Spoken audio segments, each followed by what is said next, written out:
week is here. Can you just talk about how you feel about where y'all are at right now? Well, it is. It's finally here. You know, coming out of fall camp, you know, feel good about where we are, without a doubt. You know, we're so much further ahead than I thought we would be, but that doesn't mean a whole lot. I mean, right now at this stage, I mean, when you start looking at things and you know, it's okay. It's one thing to be able to execute out on the practice field. Now, what are you going to do when there's 85,000 people out there screaming and hollering? And you know, so as a play caller, you know, we've got to do a really good job of making sure that you know, we put them in a situation early on to be successful. And but I feel really good coming out of fall camp. You know, we're healthy. We've obviously grasped the offense and you know, advanced at a pace that I thought I didn't know we could get to. And a lot of that's credit to what they did this summer. And they're hungry, and there's no doubt about that. So I think without a doubt we're you know, for a first game, we're sitting in a situation I'm excited about. I know that they're excited to erase that bad taste in their mouth that they've had from last year. When you talk about being further than maybe what you thought they'd be, that in terms of execution in practice or amount of plays, installation? No, you know, it's execution.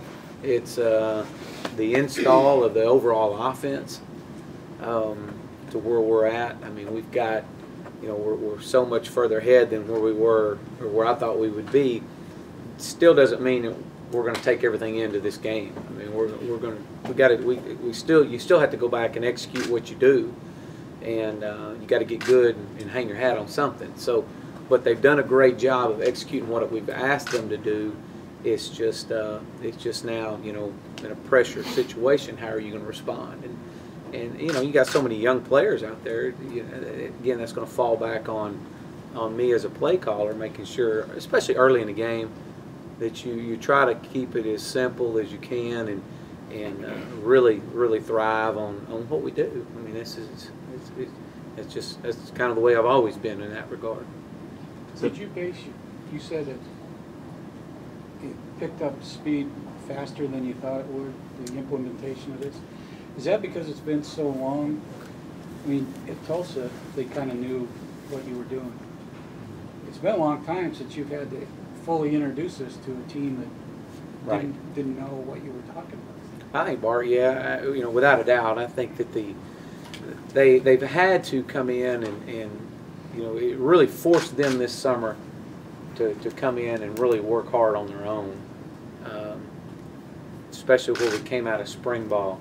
So, you know, it forces you to go back and start from a ground level and work up, and that's kind of what we did in fall camp. We assumed they knew nothing, and then from that point, how fast could we progress? And a lot of that had to do with again, what they did, how hard they worked, how hard Taj worked in the summer, making sure that it wasn't all brand new back again in August. And so, you know, we were able to really execute and do some really good things during fall camp, and I feel really comfortable with where we are in that regard. You mentioned Taj. You know, how much of this being ahead of the curve thing is sort of him and the position he plays and the work he's put in? Well, like I said, during practice and our scrimmages that we've had, which is all we can do is simulate as much game type environment as possible. He's done a really good job. But again, the verdict's still out. You know, we've still got to perform now, and that's not just Taj, but that's everyone. And so we're, you know, they're anxious, they're excited, they're going to be ready to go Saturday, without a doubt. It's just the fact of making sure that they understand what we're asking them to do, what the game plan is. And, you know, I try to tell them I don't want them thinking Saturday, I want them playing. And that's going to be critical on our part and how we prepare them this week. So. Speaking of the game plan, is the whole playbook open, or would you hold some stuff back? No. We you know, from what we've installed already during fall camp, I mean, we don't want to come out and, if we've got, you know, there's things we've got, if we've got to have, we'll use them. But, you know, right now, you still have to create your identity, and we don't have that yet because we haven't played a game. So we're going to create our identity. I mean, we're going to come out and we're going to play and we're going to do what we do. And, you know, you hope you've got a calendar through the course of the season. You're able to add your stuff as you work through. Add a little bit more to your offense each week. But right now, you know, we're starting from scratch, you know, essentially. But we'll have stuff if we need it. But there's some things that we don't want to, you know, bring into the game plan. Whether it's because of what Troy does, it doesn't match up to it, or it may be for things that we're waiting to put a package together for down the road. How do you create that identity, and what do you want it to be? Well, I want number one, I want our identity to be physical football. I mean, got to play physical. I think y'all have heard me talk about that since I've got here. We're going to be a physical football team, physical in the run game, physical in our passing game. I mean, we want to be known for a physical team, a physical offense. So I think in order to do that, you got to come out and you got to establish yourself, establish the run, establish your play action passes. But you know, I think you look at it in that regard, and you know, I want our identity to be that of a very hard-nosed football team. How much anticipation do you have to get some of the freshmen in there, especially considering some of the good things you've had to say about them in the fall camp? Well, I think, you know, when you look at some of the guys that we've got out there, obviously Sammy, and you know, there's you know, I think at this stage you can't worry a whole lot about them being freshmen. You got to again try to keep it. We know what they can do. They've performed out on the practice field, but like there's so many others, not just true freshmen. There's so many others, Taj included, that you know, how are they going to respond on Saturday afternoon at 3:30? That's what you're looking for, and so you got to try to keep it as simple as possible and try to keep them, you know, keep them going. But eventually, you got to turn them loose. You got to let go of the reins and say, okay, can you do it or not? So. Do you script a certain number of, say, like first 10 plays, or do you just have one picked out? Yeah, no, we'll have our first part scripted, and usually we'll try to script the first 9 plays. It's something we've done and have done, and have some second 9 thoughts already in mind, you know, as you get ready for your next series of plays. But yeah, we will script. Will this be a vanilla appearance debut in some regards? No, I wouldn't say that. Absolutely not. No, you know, it may appear to be that way to some of our players, but to our fans, it's not going to be that way. I mean, we're gonna do what we do, and you know, again, I've been saying it from the get-go. If you got 3 runs and that's all you can do and get good at running 3 different schemes, and that's what you do.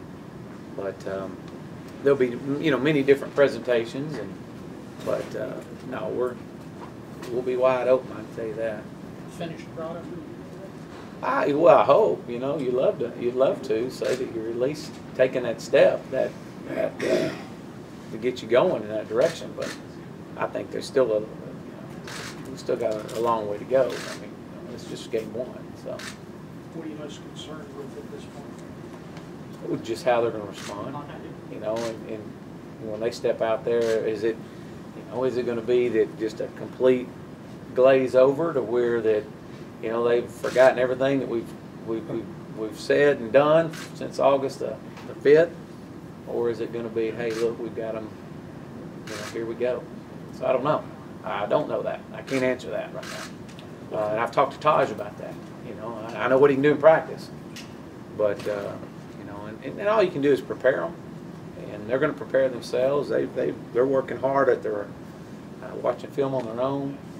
They'll be ready, and I know how they're going to play. I know how they're going to perform. They're excited. Again, they're hungry. They're ready to get that taste, you know, out of their mouth. What concerns you most about Troy and what they're bringing Saturday? Very, you know, knowing Troy, they were obviously in the Sun Belt Conference, and we were in Conference USA. Had a chance to watch them several times last year on film. Very talented, fast, traditionally known for knocking off BCS schools.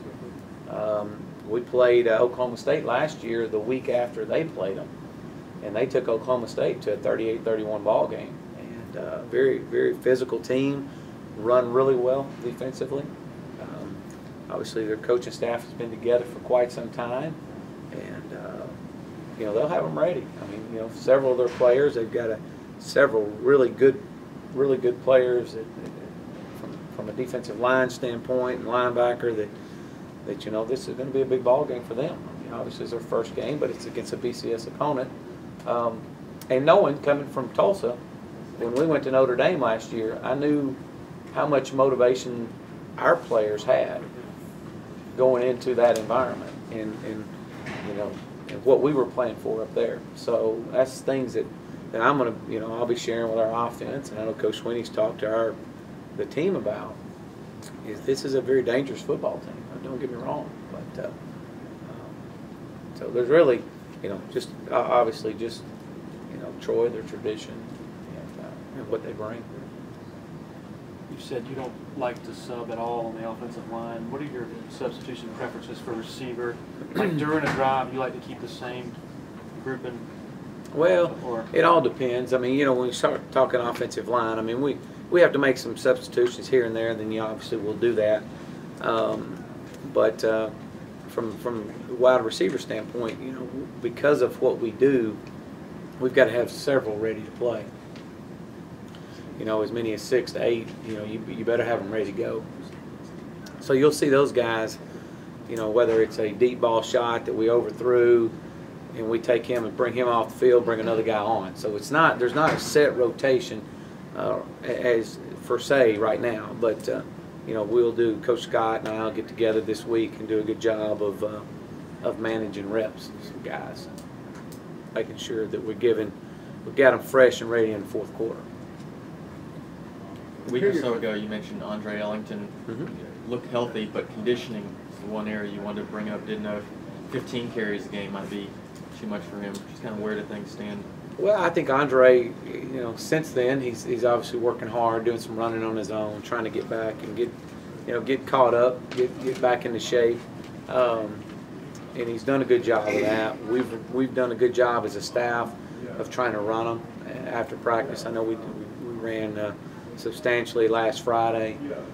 Going to do again today, and making sure they're ready at the pace we practice at. It's hard not to eventually get into shape.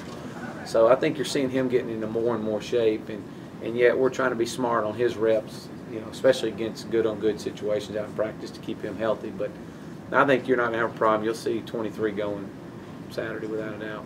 So how would your next option be? Yeah, I mean, it'll be Howard more than likely. Right off, and then, you know, then Bellamy will come in. You'll see those guys, but it'll be a heavy dose of 23 as far as overall playing time. You know, as long as he can go. Is Bice still kind of questionable? As of right now, I believe he is. You know, he hasn't worked out with us. Can you reflect on the decision to play Adam Humphries this year?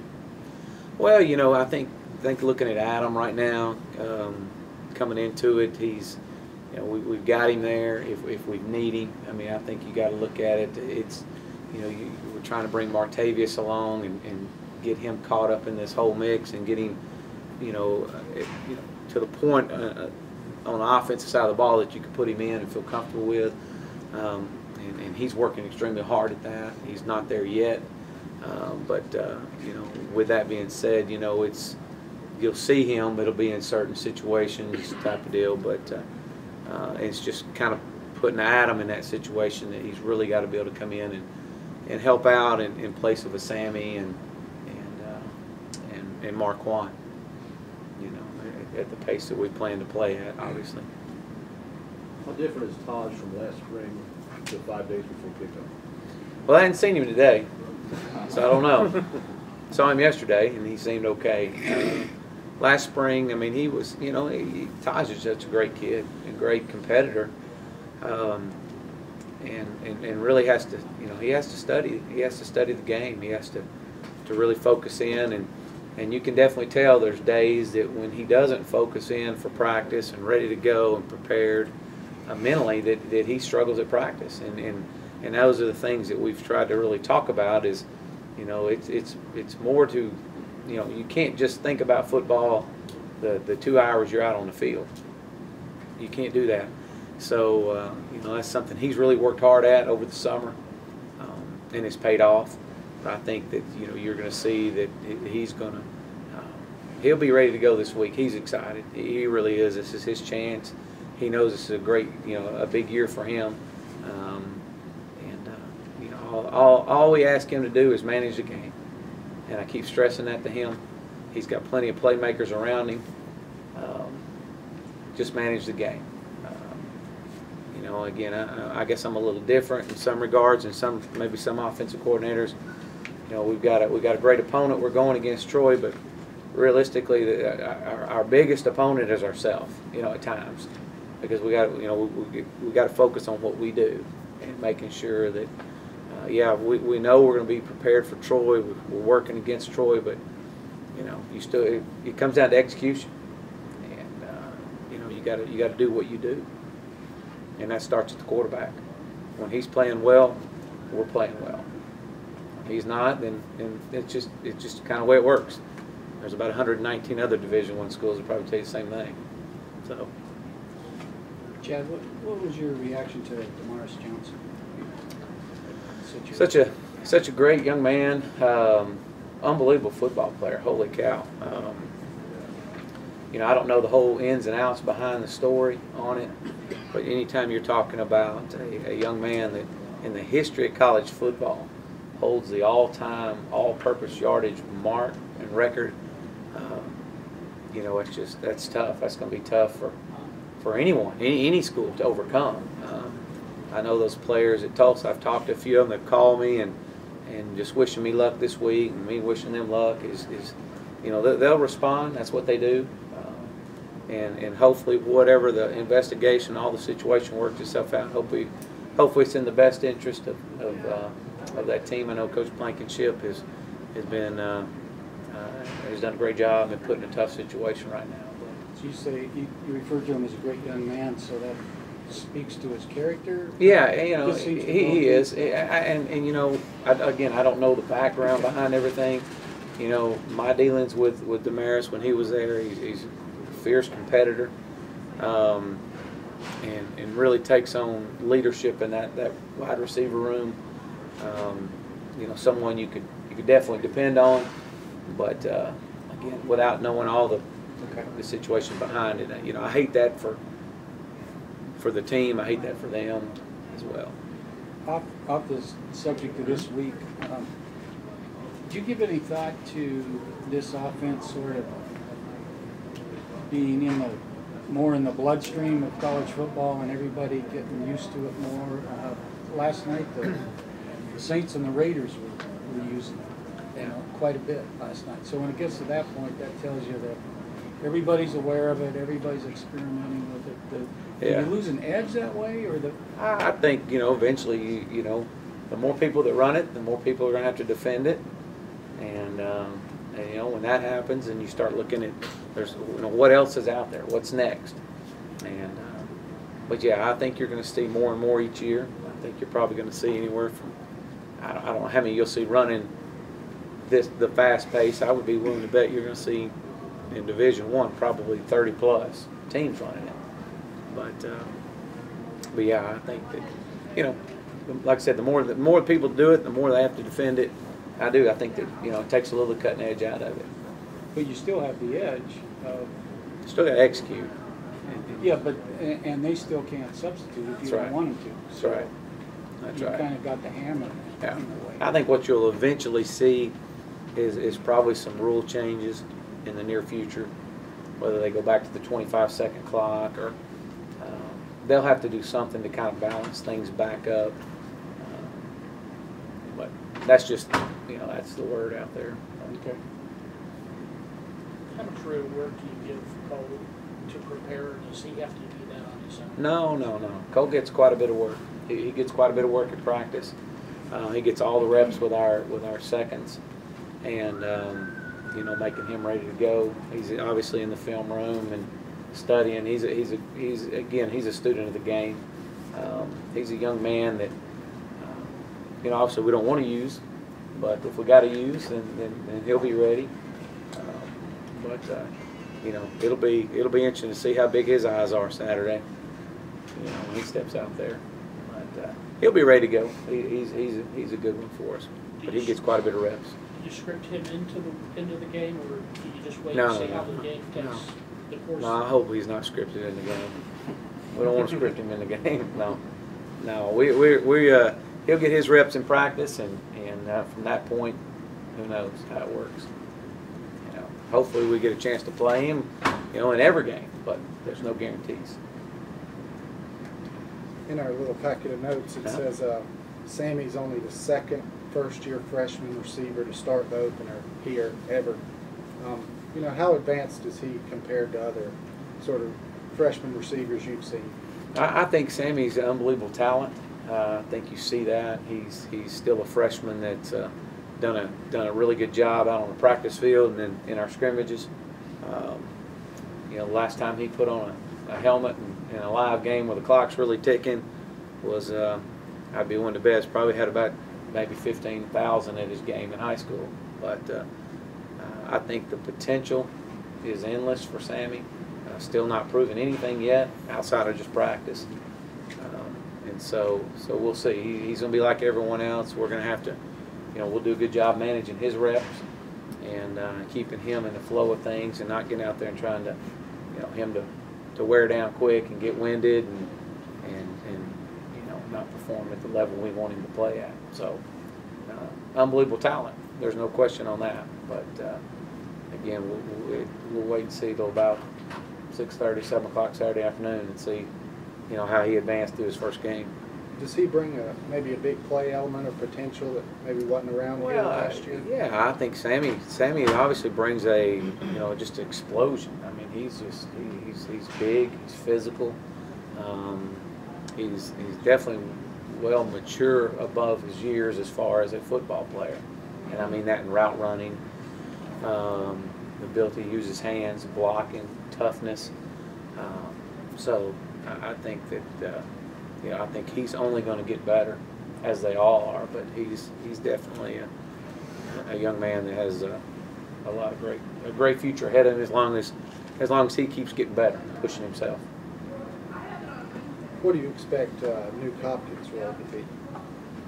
Well, I think Nuke is you know, Nuke is a player that's a veteran, someone you want to lean on early in the game. I mean, someone that. You know, he's been there. He's been out there when the bullets are flying and battling through things.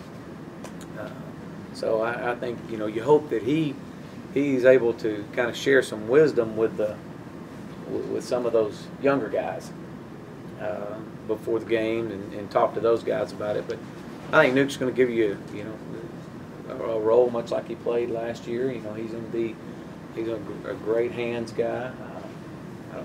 I think he's got adequate speed, great in traffic. So I think, you know, he's definitely a player that we're going to need, going to have.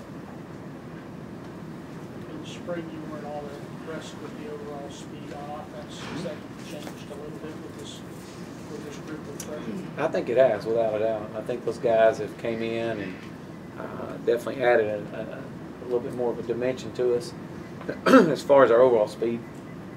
We're definitely faster now than we were in the spring. Still need to be faster, but we've taken huge strides in that regard. New quarterbacks tend to get excited, and Taj last year at times would tend to get excited. Any thought about scripting some plays for him to get him popped early? Well, I think we've got to try to do a good job of settling him down and getting him going, relaxing.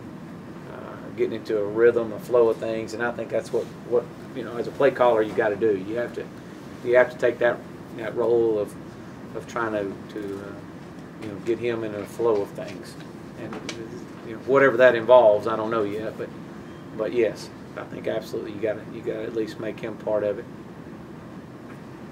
Do you have a direct snap package for a back other than Todd?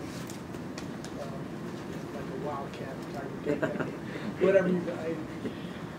I don't know. Morris cat. Morris the cat. Oh, I'm sure everybody has one of those, but just in case if everything fell apart on you. But you know, again, part of that game planning situation. You know, I don't know how much we want to take into the game, but you know, hopefully we got Taj taking the snaps, and that's it. So.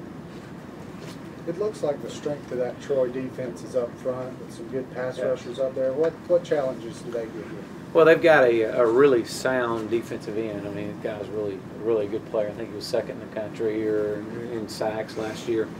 They've got some junior college transfers that came in. Again, you're going to see a lot of may not be real big overall, just big wise, but definitely a lot of quickness, explosion off the ball. They do a lot of movement with their fronts. They're more of attacking style defense this year than they were last year. Last year they kind of set back and read a little bit from what we're hearing. This year they're going to be more of attacking style. So, you know, you figure they're probably bring a little bit more pressure. You know, again, it just goes back to you got to do what you do. And, you know, it's not, you don't come in and create reinvent the wheel each week. You do what you do, and you try to put your players in a situation to be successful early on and try to get some rhythm and some momentum. You know, the course of the game, there's going to be highs and lows through the course of the game. It's just be able to not let one play affect 2 or 3 others in a row, and that's what we try to do, and that includes Taj as well. What do you think's lost, if anything, when you go away from a huddle and you lose that element? Leaving out of the huddle instead of a huddle. Even if it's just for a series, I mean, what is lost when you don't have a huddle? You know, heck, I hadn't huddled in so long. I don't know what's lost out of that. I guess a lot of time is lost, you know, but I can't see a whole lot out of it. I mean, like I said, it's been forever since I've huddled, and I probably never would go back to a huddle. And we huddle every now and then, you know, every so often we may jump in a huddle late in the game or something, but I don't know what they talk about, you know. Player-to-player communication. Do you Yeah, remember probably any? so. You know, maybe Taj looking at them and, you know, saying something. You know, hey, look, remember, you know, I got you here. It's probably more so the guys that think they were open telling the quarterback, hey, we're open, give me the ball, and there's 5 of them telling them that. And Taj is, you know, the quarterback's going, okay, I can't get the ball to all of you. So it probably helps the quarterback not huddling. First pregame run down the hill, he practiced. He says I'm going to run down, and Coach Swinney does. I don't know. You haven't tried yet? I haven't tried it yet. Somebody pushes me. So you haven't gotten any advice on how to do it? No, I guess I need to figure that out. I have to have the players walk me around the other day and show me where I have to stand in pregame. So we had to have a walkthrough to see where I'm at. That's amazing, you know. Things you take for granted. So, but I don't know. I guess I need to figure that out too. I have to have a walkthrough down the hill. Let them show me how to do it. But hopefully I won't fall or nothing. That would be good.